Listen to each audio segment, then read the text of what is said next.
They discovered mass graves with corpses that showed clear signs of abuse and torture. The United Nations Special Procedures released a statement saying, "We are horrified at details emerging from mass graves recently unearthed in the Gaza Strip.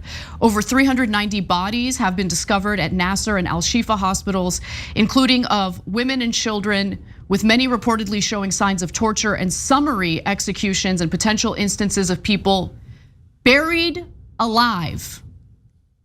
Is it anti-Semitic to state what the UN investigation into these mass graves stated? Are there enough adults in the world who can absorb this accurate information about the atrocities that were committed against innocent people in Gaza, or is that anti-Semitic, Cenk? No, in all seriousness, I believe that the majority of mainstream media, which by the way has not reported this, as far as I know, cable news has not mentioned this once. But they're very concerned about the safety of some people in America. But when you talk about mass graves, etc., why don't they mention this?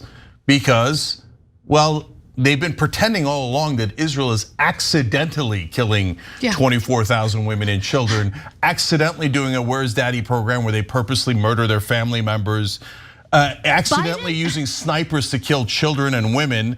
Okay. Biden is a disgrace, okay? Biden is a full-blown disgrace of a president, of a human being. Okay, all of that nonsense about how he's such a moral and decent person, and he really knows how to connect with voters who have suffered from such severe loss. He's such a great guy. Do you think he mentioned this UN investigation? Never, no. He gave a speech today about about anti-Semitism and how we must fight it, which, okay, that's fine, but how about a mention, at least a mention for the Palestinians who were literally buried alive based on this investigation by the UN? Yeah, and so it was, okay, it was Holocaust Remembrance Day, and that's why Biden only mentioned Israel and the Jewish part. And I get it, and if he mentioned it on Holocaust Remembrance Day, a whole heap of people would have ripped his head off, okay? And so who are those heap of people? Yeah, some are media, some are donors, etc. But brother, you can't say on Holocaust Remembrance Day, never again. As it's happening now. And then do an asterisk and go, yeah, but it's okay if it's Palestinians or Muslims. It's not okay. And look, so they use the charges of anti-Semitism 24/7 as a political tool, and it's really gross, right? So, but in reality, if you say 1,200 people killed, 860 civilians on October 7th is terrible, which I hope to God you do say, and then you say 34,500 dead in Gaza, 8,000 buried in the rubble, that's over 42,000 dead. Confirmed 24,000 women and children dead is not a big deal. Their lives are not as important as the 1,200 that were lost. They don't even get a mention. Yeah, they don't even get a mention. They don't even get a mention. They don't get a mention. Then don't say never again. Just don't say it. Just say, hey, if you're American or you're Israeli or Jewish or certain religions, Christian, whatever, then never again. But Muslims will kill all day long and no one cares. Biden doesn't care, the media doesn't care. And honestly, the reason I brought up anti-Semitism in this context is because if they're gonna do false charges of anti-Semitism 24/7 for political purposes to defend this foreign government, well, okay, then if you say that the 24,000 women and children dead are not as important as the 860 dead on the Israeli side, you're being overtly racist. You're saying Muslim lives don't matter. Who gives a damn about Muslim women and children?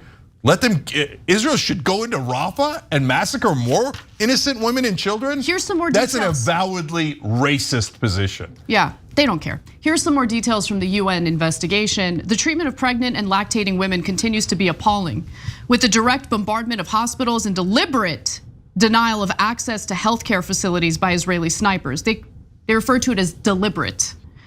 Combined with the lack of beds and medical resources, placing an estimated 50,000 pregnant Palestinian women and 20,000 newborn babies at unimaginable risk. Over 183 women per day are giving birth without pain relief, while hundreds of babies have died because of a lack of electricity to power incubators.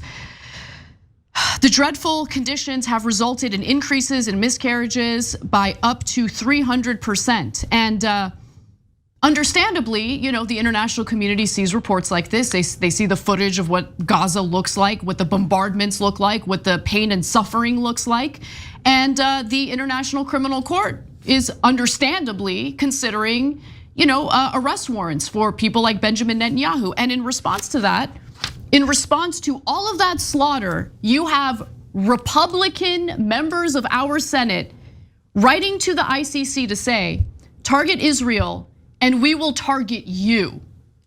Okay, the senators tell ICC Chief Prosecutor Karim Khan, adding that they will sanction your employees and associates and bar you and your families from the United States. By the way, they never threatened this when the same tribunals were looking into war crimes that America committed potentially in Iraq and Afghanistan.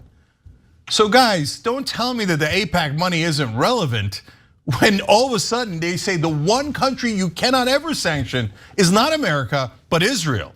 And if you dare do it to Israel, we'll go after your family members and sanction them. If you're one of the good guys, human rights experts that are trying to prevent ethnic cleansing and a genocide. If you live outside America, you've got to be wondering, who the hell are we debating? These things are so obvious and the whole world knows them. Why are you guys getting all worked up about things that are so clear? The top human rights experts in the world have all agreed to this. Because here in America, it's wall-to-wall gaslighting. Establishment media and establishment politicians all pretending that Israel is so moral and just and holy, and they had to do all of this, and the goddamn violent, savage Palestinians made them kill the Palestinians. Right. I mean, and so if you live outside the country, you realize that's lunacy. If you live inside America, this is the propaganda we have to deal with 24/7. And our job here is to deliver the truth to you guys and not the nonsense propaganda the mainstream media is trying to brainwash you with.